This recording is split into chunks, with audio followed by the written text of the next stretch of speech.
The Centers for Disease Control and Prevention said Wednesday that more than 108 million Americans have received at least one dose of the coronavirus vaccine, and that the country is averaging about 3 million vaccinations per day.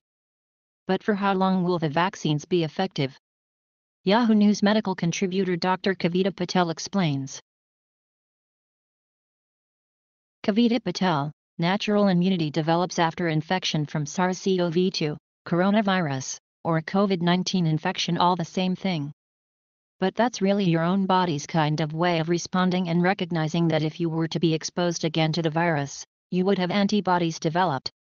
Natural immunity really helps target what infected you in the first place, which could be very different from the strains that we're seeing today or similar, depending on what you were infected with.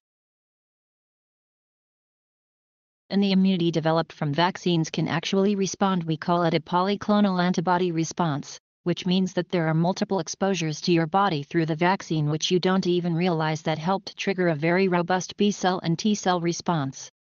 Those are different kinds of antibodies, which also get developed after natural infection. But in the case of vaccines, think of it this way.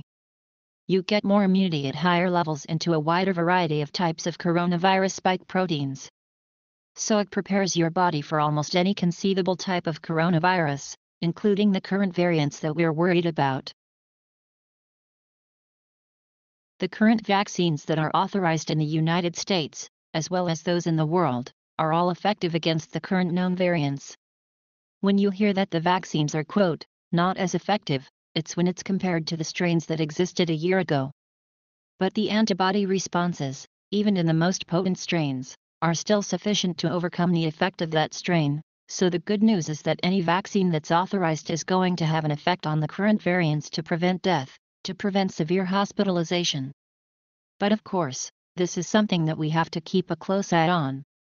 And that's why there's talk and testing around what we call booster shots, to see if we need to alter the vaccines and give everyone a booster at some point this year.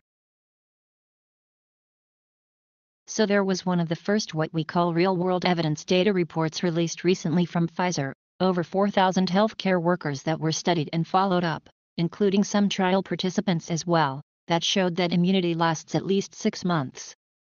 So we know that from data which had thousands and thousands of participants just in the United States alone, but also included people from around the world, that antibodies remained at very high levels at least 6 months after the second dose.